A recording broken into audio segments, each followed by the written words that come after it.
Bienvenidos a ACN Noticias, un espacio para conocer la actualidad de la Iglesia en todo el mundo y la realidad de los cristianos que pasan necesidad y que sufren persecución a causa de su fe.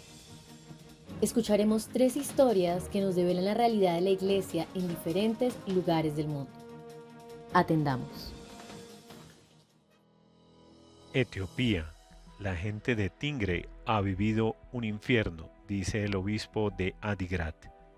El obispo Testafesali Medhin relata a la Fundación Pontificia Internacional ACN acerca de las terribles violaciones de derechos humanos ocurridas durante la devastadora guerra de 2020 a 2022 en la región septentrional de Tigray, en Etiopía, y en particular de la violencia sexual perpetrada contra mujeres y niñas.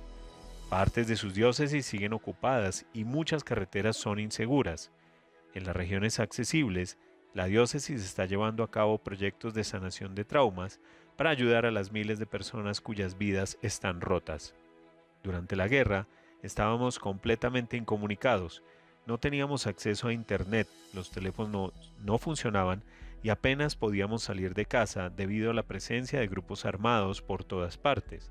Así lo explica Monseñor Tesfaselassie Medhin, obispo de la eparquía católica de Adigrat, en Etiopía, durante su visita a la sede principal de ACN. Destaca, además, que fue una auténtica pesadilla no saber nada de los fieles de su diócesis durante esos 2 años. Esta ha sido la primera vez que Monseñor Medhin sale de su país desde el final de la guerra en el norte de Etiopía, guerra que estalló en agosto de 2020 y terminó oficialmente en noviembre de 2022 con un acuerdo de paz. El obispo, cuya diócesis abarca toda la región de Tigray, devastada por la guerra, ha calificado la guerra de genocidio contra su pueblo de la siguiente manera: la gente de Tigray ha vivido un infierno. Hubo violaciones en grupo y asesinatos delante de las familias, incluso con niños y ancianas entre las víctimas. Más de 1 millón de personas han sido asesinadas. Hubo torturas y masacres y se bloquearon los suministros de ayuda. Ya en septiembre de 2022, la Comisión de Expertos en Derechos Humanos sobre Etiopía de las Naciones Unidas hablaba de una situación humanitaria catastrófica en Tigray. En junio de 2022, la Organización Mundial de la Salud afirmaba que había más de 2.8 millones de desplazados. El obispo recalca lo siguiente: en las regiones actualmente accesibles de mi diócesis, la Iglesia ha sufrido daños materiales de unos 37 millones de euros, pero son inconmensurables los daños a la vida humana y los efectos psicológicos de las atrocidades cometidas. Todo el mundo está traumatizado. Según el obispo, algunas víctimas de violaciones se sienten avergonzadas y no se atreven a regresar a sus casas. Entre ellas, el riesgo de suicidio es muy alto. Estas mujeres han sido destruidas física y mentalmente. En diciembre de 2021, los expertos en derechos humanos de Naciones Unidas manifestaban su profunda preocupación por la extendida violencia sexual y violencia de género. Monseñor Medhin ha contado a ACN que durante el conflicto intentó crear una red de especialistas para ayudar a las personas traumatizadas y de paso proporcionarles asistencia médica. Nos reunimos y alquilamos un lugar en la ciudad al que la gente pudiera acudir discretamente para recibir atención de forma confidencial. En Tigray, los católicos solo representan el 1% de sus 7 millones de habitantes, pero según el obispo, estos tienen mucha importancia para el 25% de la población debido a las aportaciones de la Iglesia Católica a los ámbitos sanitario y educativo y a la sociedad en general. Estoy profundamente agradecido con mis compañeros en el ministerio pastoral, ha dicho. Debido al peligro reinante, las ONG abandonaron el país en medio del conflicto. En cambio, los religiosos, incluidos más de 30 misioneros extranjeros y los sacerdotes diocesanos, no huyeron. Se quedaron para servir a la población de Tigray. Ellos son un ejemplo perfecto del siervo sufriente del libro de Isaías, que dio su vida por la salvación de los demás. Desde el final de la guerra, la diócesis ha podido llevar a cabo proyectos oficialmente de curación de traumas para las innumerables personas que han quedado mutiladas y discapacitadas por las explosiones, y para todos aquellos incapaces de procesar las atrocidades que vivieron o presenciaron. Según Monseñor Medhin, la superación de dichas experiencias resulta imposible si no se afronta lo ocurrido, y eso difícilmente puede hacerse sin tener en cuenta la dimensión espiritual. Nuestros programas de sanación de traumas se basan en la Biblia, porque en mi opinión la superación de una experiencia traumática no es completa sin la fe, sostiene el obispo. En nuestros cursos, por ejemplo, nos fijamos en el sufrimiento de Jesús el Viernes Santo o en el Hijo Pródigo, que, aunque su sufrimiento fuera culpa suya, quedó traumatizado al final de su viaje por el aislamiento, el rechazo y por sentirse despreciable. En el futuro, ACN quiere apoyar a la diócesis con proyectos de sanación de traumas, lo que no había sido posible hasta ahora debido al conflicto. ACN siempre ha estado a nuestro lado, pero durante la guerra nos vimos privados de la oportunidad de comunicarnos con ellos, cuenta el obispo. Por eso estoy aquí, dada la magnitud de la destrucción de las vidas humanas, pero también ante el hecho de que la paz aún no ha regresado por completo a Tigray. Todo apoyo es realmente valioso. Tigray es la región más septentrional de Etiopía y limita con Eritrea y Sudán. Alrededor del 95% de la población son cristianos de la Iglesia Ortodoxa Etíope Tewahedo, pertenecientes al grupo étnico de los Tigray. Aunque la guerra ha causado la muerte en muchos cristianos, la violencia en Tigray no tiene una motivación religiosa, sino política. Haití. Debemos vencer nuestro miedo para infundir esperanza. Castigado desde hace meses por bandas que saquean, secuestran y aterrorizan a la población, Haití lucha cada día por supervivencia. En medio de esta funesta situación, la Iglesia Católica en el país sigue transmitiendo esperanza, como atestigua el padre Bolder Martial, sacerdote haitiano de la Congregación de Santa Cruz, durante una visita a la sede internacional de ACN. El 80% de la capital y de las principales carreteras del país están controladas por bandas. ¿Cuál es la situación relativa a la seguridad en Puerto Príncipe? La situación actual en Puerto Príncipe es inaceptable, intolerable e inconcebible. Vivimos en condiciones muy precarias, la gente pasa hambre y carece de medicinas.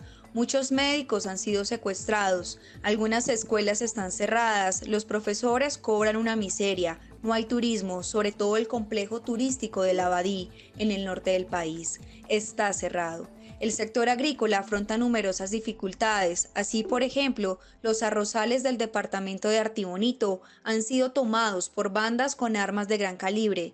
En general, la situación del país en materia de seguridad es muy complicada y además cada vez nos empobrecemos más. ¿Cree que la situación puede mejorar con la reciente llegada de policías kenianos respaldados por la ONU?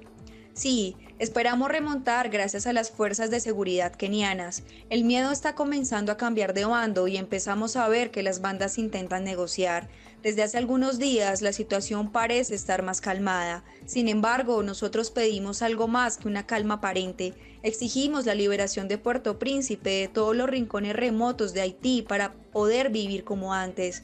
El otro día, las autoridades del estado volvieron a hacerse cargo del gran hospital central de Puerto Príncipe, lo cual es un primer paso.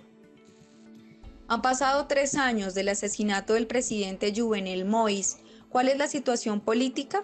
¿Es posible organizar elecciones en los próximos meses?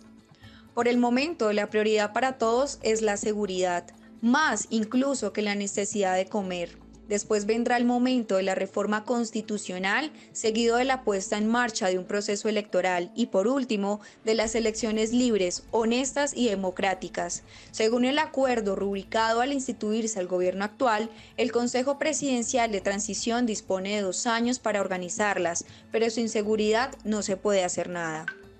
Varios religiosos han sido secuestrados en los últimos años. ¿Está la iglesia en el punto de mira de estas bandas? Sí. Tengo la impresión de que hay una campaña orquestada contra la iglesia, porque tantísimos sacerdotes y religiosas son víctimas de estas bandas.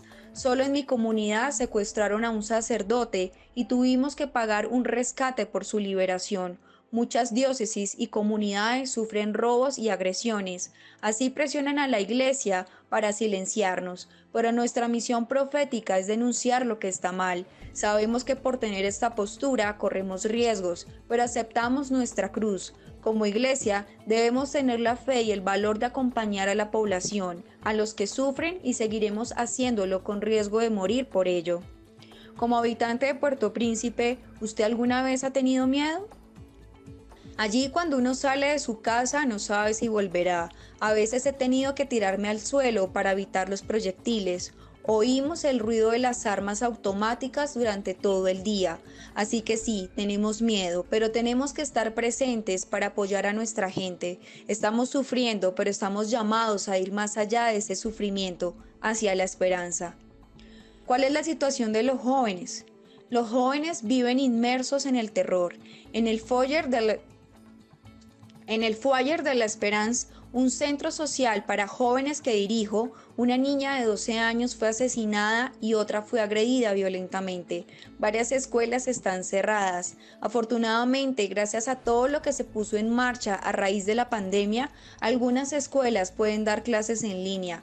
Hemos tenido el curso lo mejor que hemos podido y esperamos que para el comienzo del nuevo año escolar todo haya mejorado. ¿Es seguro para los fieles acudir a misa en Puerto Príncipe? Muchas parroquias están cerradas, algunas se encuentran en zonas de combate como la de la catedral. Por ejemplo, este año la Santa Eucaristía se celebró en la iglesia de Nuestra Señora de la Altagracia en Delmas, un lugar en la catedral. Otras zonas sí son accesibles y allí se han reagrupado los fieles en las parroquias que permanecen abiertas. También hemos vuelto a ofrecer atención pastoral en línea. La fe de los fieles sigue viva. Así, por ejemplo, en la misa del Jueves Santo, una gran multitud acudió a participar a pesar del peligro. ¿De dónde saca esperanzas en el día a día? Frente a todas estas dificultades, como pastores de nuestro pueblo, intentamos mantener viva la esperanza a pesar de todo. Afortunadamente, la iglesia está ahí para apoyar a la gente. Algunas personas están traumatizadas y han sufrido heridas graves y abusos a medida que pasa el tiempo. El shock también disminuye. El miedo sigue ahí. Como iglesia, no tenemos derecho a rendirnos. Debemos seguir adelante e infundir esperanza. ¿Cuál es su papel como sacerdote? Como sacerdote, mi papel es dar testimonio. Esta crisis es también una oportunidad para amar y apoyar sobre todo a los que atraviesan dificultades, a los necesitados, porque es nuestra responsabilidad acompañarlos y ayudarlos a recuperar la esperanza. Soy director del CIFOR, Centro Interinstituto de Formación Religiosa, durante 15 años. Allí, con la ayuda de ACN, formamos a los seminaristas, no solo en su formación intelectual, sino también humana y espiritual. ¿Tiene algún mensaje especial para los benefactores de ACN que apoyan a Haití? Me gustaría dar las gracias a los benefactores de ACN porque gracias a su ayuda, la Iglesia haitiana puede desempeñar su papel profético. Gracias de todo corazón, porque sin ACN la desgracia de Haití sería aún peor y porque sin el apoyo de ACN la situación de los seminaristas sería aún más sombría. Gracias infinitas. En 2023, ACN apoyó a la Iglesia en Haití con 55 proyectos por valor de 828.000 euros. En este contexto de crisis generalizada, ACN ha financiado, entre otros, proyectos de formación de los futuros sacerdotes y ha ayudado a las religiosas con ayuda de subsistencia y a los sacerdotes con estipendios de misa. ACN apoya desde hace muchos años los programas de formación de CIFOR, que proporciona a los jóvenes religiosos una formación adaptada a las necesidades de la vida consagrada. Irak, 6 de agosto de 2014. Una misma historia, 100.000 rostros diferentes. Erbil deslumbra con su paraje semidesértico y sus 44 grados abrasadores en el verano de Irak. Se aprecia una tranquilidad engañosa en la capital kurdistana. Nada diría que en este lugar del mundo se decide en estos momentos el destino de miles y miles de personas. No se oye, no se escucha, no se ve, pero las fuerzas islámicas están a 40 kilómetros de aquí. Hace apenas una semana estaban a las puertas de la ciudad. Detrás de los muros de las iglesias, dentro de colegios y centros deportivos, en las sombras de edificios en construcción se esconde la realidad. cientos y cientos de refugiados, hasta llegar a 70.000 distribuidos en 22 puntos de acogida. Uno de los principales es la Catedral Caldea Católica, más conocida como la Iglesia de San José, en el barrio cristiano de la ciudad Ancagua. Se calcula que unas 670 familias se han refugiado aquí y en los edificios de los alrededores. Un toldo improvisado o la sombra de los edificios es el escaso alivio que tienen para protegerse de un calor aterrador, implacable. La mayoría están sentados en el suelo en pequeños grupos, por familias, sobre colchonetas o esterillas, otros sentados en sillas de plástico. Ancagua es una gran sala de espera. Hay cientos de rostros, pero una historia, un testimonio, un destino que une a todos. Fugitivos condenados a muerte por ser cristianos. El 6 de agosto se retiró la milicia kurda, la Peshmerga, que defendía la zona cristiana al norte de Mosul. La primera bomba cayó en la casa de los Aliyas en Karakosh. Mató a 2 niños, primos entre ellos, que jugaban en el jardín e hirió a un tercero gravemente. Desde ahí se dio la alarma por toda la ciudad. El ISIS está a las puertas. La Peshmerga ya no nos defiende. Toma a tu familia y huye. 50.000 habitantes tenía Karakosh, ciudad cristiana desde hace siglos. Todos ellos salieron con lo que llevaban puesto. Solo quedaron aquellos que no podían moverse de sus casas, ancianos y enfermos. A Karakosh se unieron otras ciudades más pequeñas de los alrededores, como Bartela o Karemlesh. Se calcula un total de 100.000 cristianos que en esos días dejaron sus casas de la zona de Nínive en un éxodo apocalíptico hacia Duhok, Saco y Erbil. Cuesta entender el pánico que se debe tener dentro para irse sin mirar atrás, pero no lo es para los que conocen y han vivido rodeados, asfixiados, atacados por ese fundamentalismo musulmán durante años. Muchos todavía tienen en sus huesos el trauma del 10 de junio, cuando ISIS tomó en pocas horas Mosul sin que nadie los defendiera. Sus políticos, su ejército, nadie movió un dedo. Cada familia en Irak tiene una tragedia que contar. En la ciudad de Mosul se calcula que más de 1.000 personas han sido asesinadas por su fe desde que Saddam fue derrocado. Cada familia esconde una tragedia, un drama. Todos tienen parientes asesinados, masacrados. Este es mi hermano Salman, tenía 43 años. Le pegaron 3 tiros en la cabeza. Fue en Mosul hace 5 años. A su lado, su madre con lentitud saca la foto y la sostiene entre sus manos. Hay mucho dolor en ese gesto y en esos ojos. Huyeron de Mosul y se refugiaron en un pueblo cerca del antiguo monasterio de Mar Matai, San Mateo, donde tenían familia, se creían seguros y volvía a renacer una esperanza de vida. Pero el avance del Estado Islámico les llevó a la fuga de nuevo. A unos kilómetros de allí, Yaqub, también refugiado, enseña su pierna lisiada y llena de cicatrices de una bomba que explotó en el 2008 en una iglesia de Mosul. Cuando los yihadistas lanzaron el ultimátum a los cristianos de Mosul en junio, Jacob huyó con sus 4 hijas a Al-Kosh. De ahí salió en un segundo éxodo hace 2 semanas para el norte de Duhok. Ha perdido su tierra, su casa, todo lo que tenía. Ha sufrido las secuelas de la destrucción en su propia piel, pero las cicatrices de la pierna no le preocupan. El gran dolor de Jacob es el futuro de sus 4 hijas. No por nosotros, sino por nuestros hijos, es el grito mudo de una madre de las 7 familias sirio-ortodoxas que han encontrado resguardo bajo el toldo de una tienda en la comunidad caldea de Mangesh. 16 niños en total. Una de las pequeñas, rodeada de todos los demás niños, canta una canción en inglés. Todos me quieren, todos me aman. Los niños que no entienden de guerras, ni odios, ni masacres, que no saben lo que pasa ni se preocupan por el futuro. Es raro ver tantos niños juntos y no ver ni un juguete, ni una pelota. Muchos bebés duermen acostados en el suelo. Sleiman trae a su hija de 3 años en brazos. ¿Qué ha hecho ella para que la echen de su tierra, de su casa y tenga que vivir así? Así, en su caso, significa 8 familias durmiendo en una sola habitación, con colchones, comida y bebida que les da la iglesia, con un calor infernal, en unas condiciones infrahumanas. En Erbil hay tiendas de campaña preparadas para los que no encontraron sitio en las salas de un club deportivo. Dentro se alojan unas 8 personas. Un infierno durante el día por las extremas temperaturas que llegan a 48 grados dentro de la tienda. Por las noches existe el peligro de las mordeduras de ratas y los escorpiones. Salvamos la vida, el honor de nuestras mujeres e hijas y nuestra fe. Estas son las razones de su precipitada huida. Esa rapidez de acción les libró de seguir la suerte de la comunidad yazidí, que fue masacrada, violada y esclavizada.